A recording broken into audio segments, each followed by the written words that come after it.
So good evening, it's 11:52 or 23:52 PM GMT, and welcome to my broadcast on the F1 2021 game. We are doing a series of broadcasts, and what their concern is that this is an F2 season recap, even though the F2 season has one more race on the schedule at Abu Dhabi. It has been won by the Brazilian Drugovich, so the title is over. So I'm going for a recap, and I'm on the Imola Grand Prix, or San Marino Grand Prix from years ago, and we're going through. Remember, there's a sprint race and a feature race situation in F2. So we're going to be driving feature race, and it's going to be Pushere. Now, if there are multiple winners in the season, then we will go to the driver next in the standings. But also, some of the drivers in real life don't appear on this game, so I will explain that by telling you the lineup that is there. Okay, so if you're at your home screen, what you need to do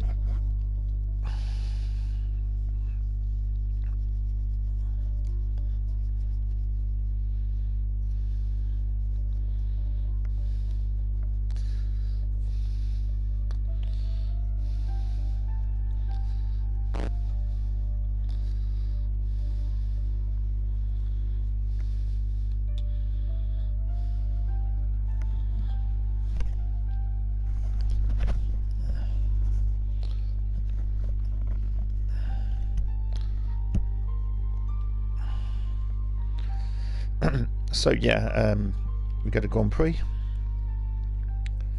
and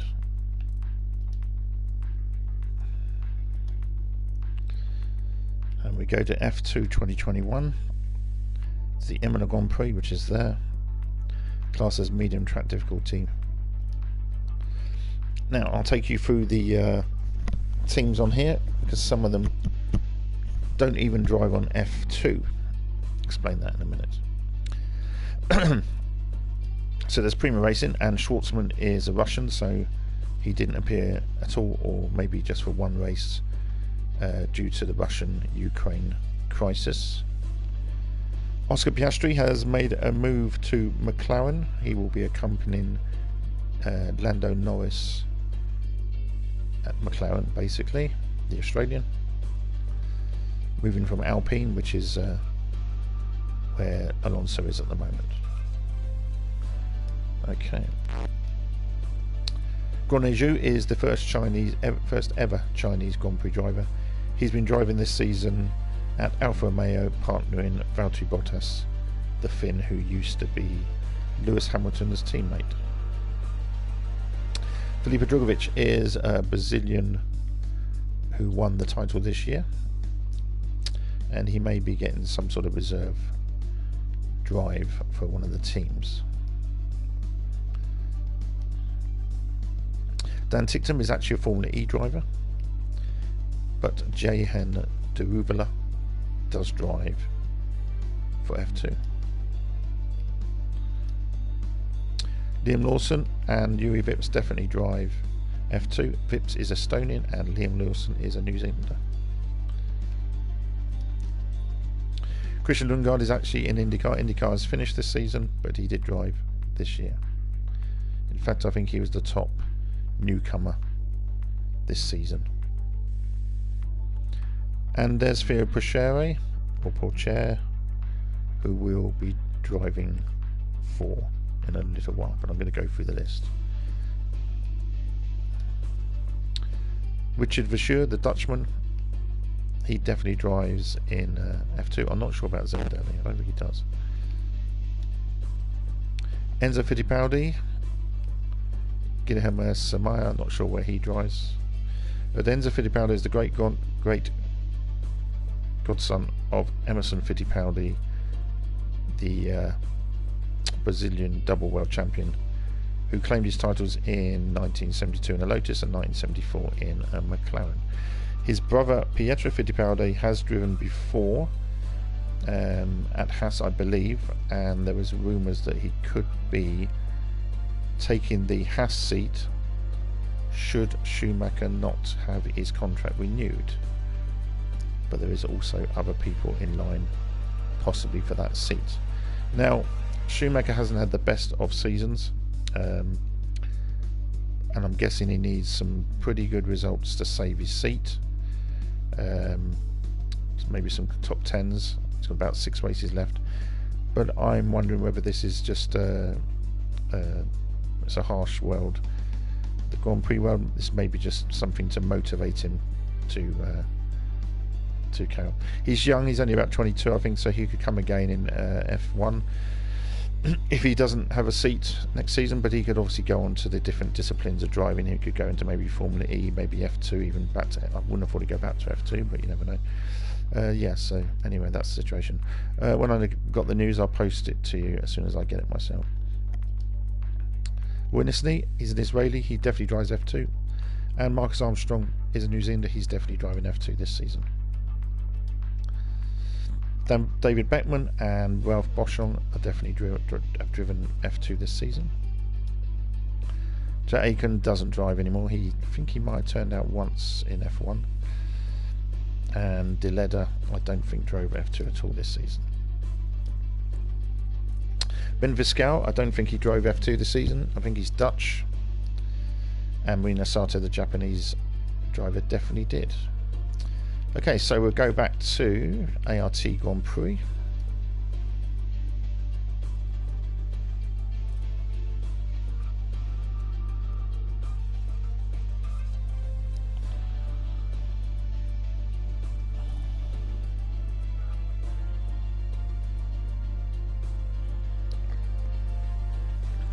There is Theo Prechere. We'll advance there. We'll go through the settings.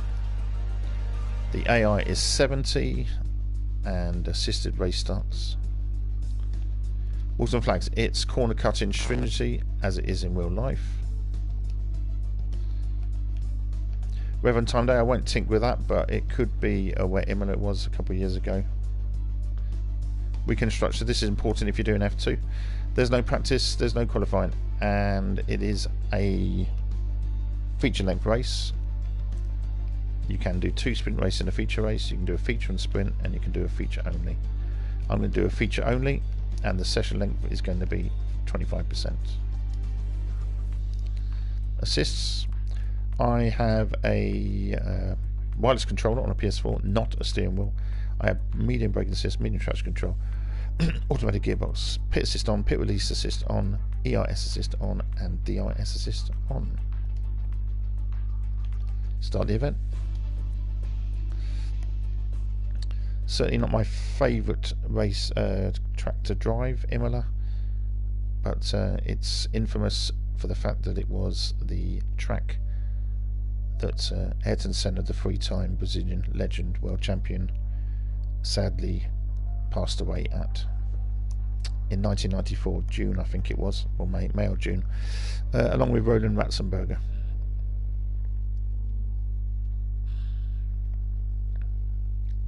Welcome to all those joining us as we kick off another thrilling. So it's a randomised grid as it always is, so I've no idea where we're going to end up.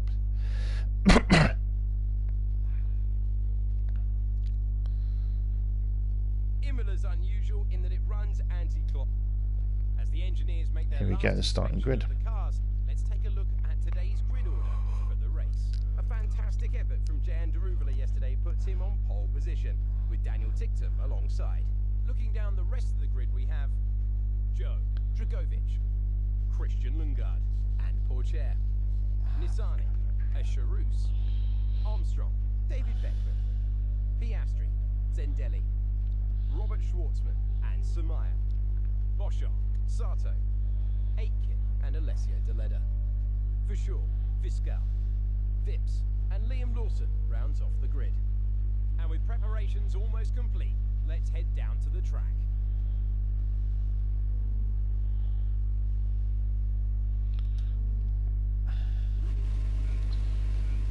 Okay, it's not one of my favourite tracks, so I would say that right hand side is not the best for me. But we'll see how we get on.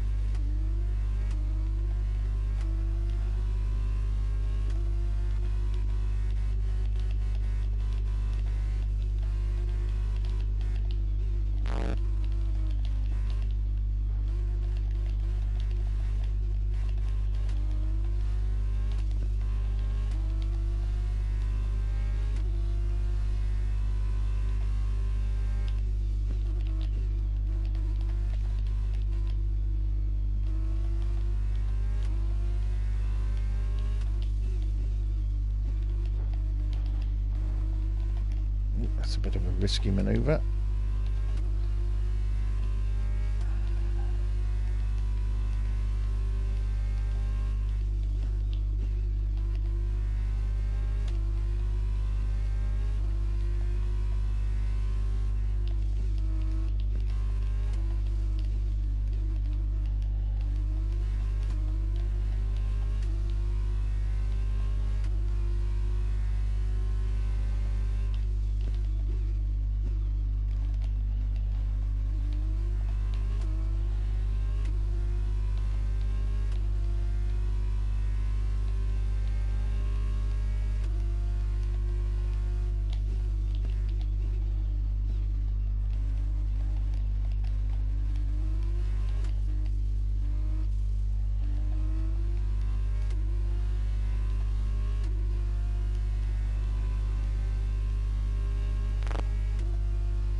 So it's a disappointing result.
magnificent race and a drive right out of the top draw to take the win for Carlin today.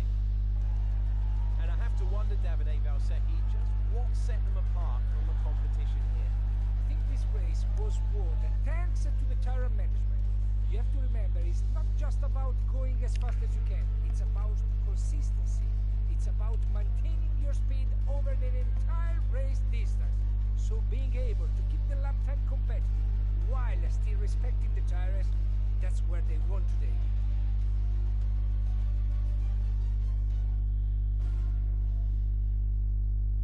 As we can see, it's time for the podium. And I can see the So if you want to bypass the podium celebration, just press the X button.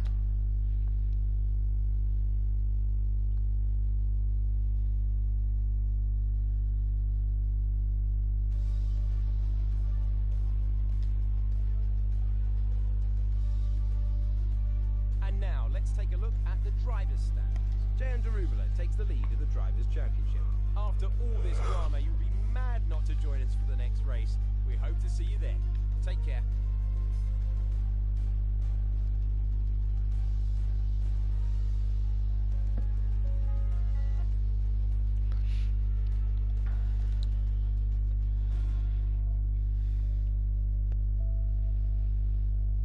Okay, so the only good thing about that is that I've got some more practice on Imola, which is not one of my favourite tracks. Didn't finish very high up, but that's all I can really say about that. Just before I go, I'm going to go through the European results in football.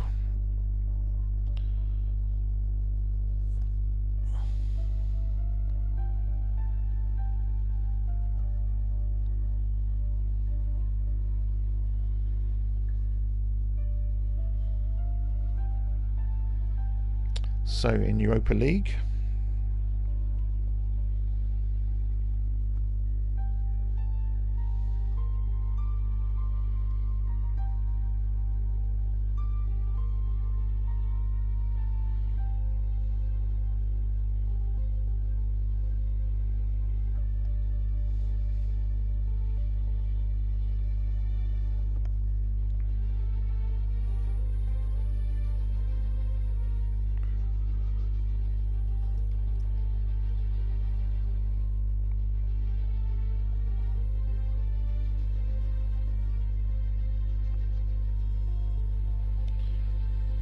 okay, so I'm actually just looking at these results for the first time, and there's a bit of a shock.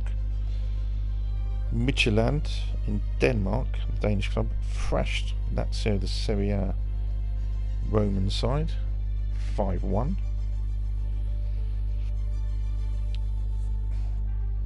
Feyenoord won 6-0 against Sturm. The Feyenoord is the Dutch Rotterdam club. Sheriff Tiraspol, who had from Moldova, who did quite well in the Champions League last year. Man United won 2-0 there, away, good win. Real Sociedad beat Omanoa Nicosia, the Cypriot team, 2-1. Olympiacos lost to Freiburg from Germany, 3-0. A little bit of a shock, Karabakh of Azerbaijan beat Nantes, the French club, 3-0. I'd say that was a shock.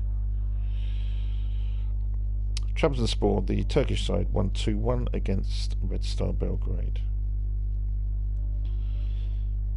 Sort of a shock, Monaco, the French side, lost 1-0 at home against Ferencváros, but Ferencváros, the Hungarian side, did knock out Celtic a few years ago in Europe. Bodo Glimt, the Norwegian side, won 2-1 against Zurich, and some relevance to recent managerial things is that Bodo Glimt's manager, I forget who his possible name, touted for the vacant Brighton Hove Albion job.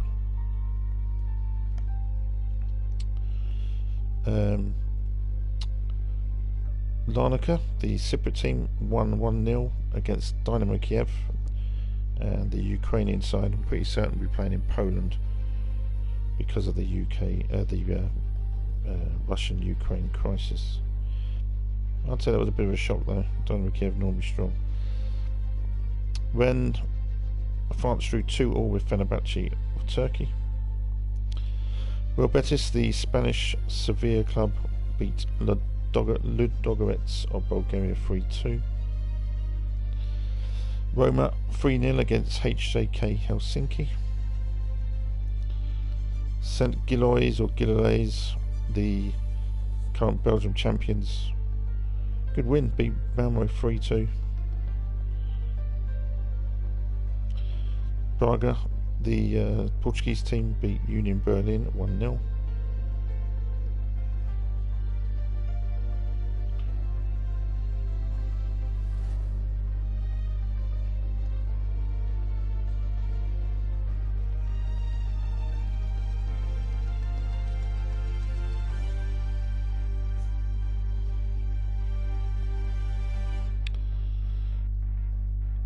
Europa Conference League.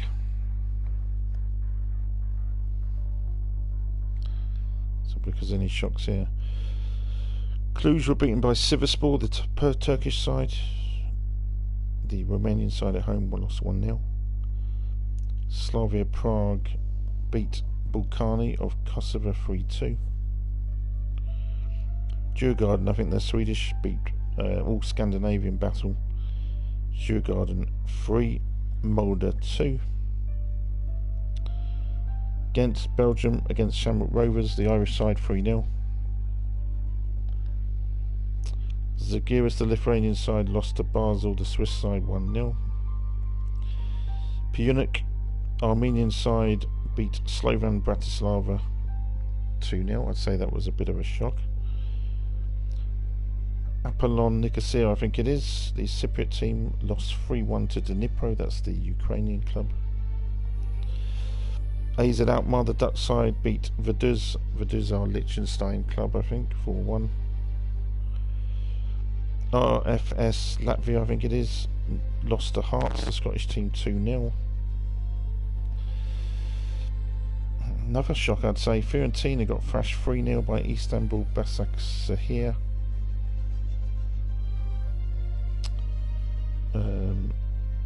Villarreal, the Spanish side, win in Israel. Hapoel Beersheva 2-1. Lech Poznan, the Polish side, beat Austria Vienna 4-1.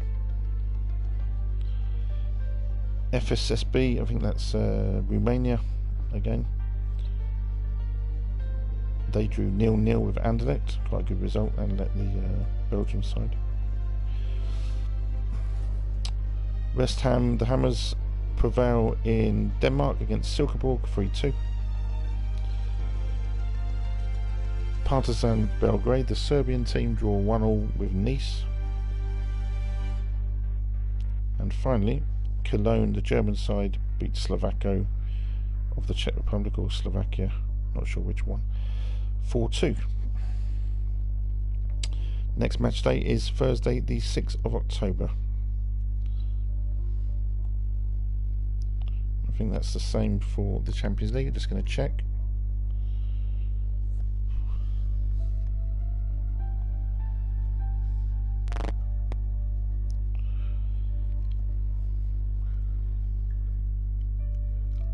Yeah, Champions League recommences on the Tuesday the 4th of October. Tuesday the 4th and 5th of October.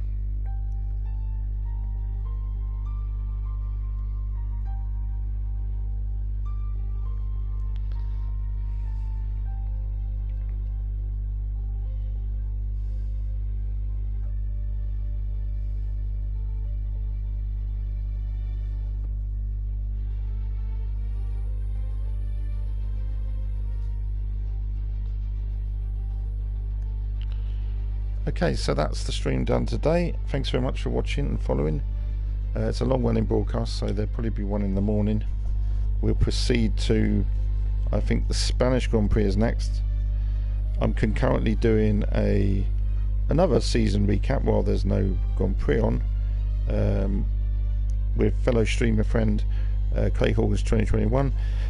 We have just done Bahrain. He's 26 points to 6 points ahead of me. Not surprising, he's a very good driver, and the second race will be a lot harder for me and that will be Jeddah. So we'll be doing that probably Friday night, I guess. Check him out. He's does YouTube. He does Titanic. He's very passionate about Titanic, and also he does some Jurassic stuff as well. And he does FIFA, and he does motorsports as well, and other bits. So thanks for watching. Catch you again. Follow me on Twitter at SportyPH2, Instagram phst.ph. Thanks for watching. Catch you again. Bye bye.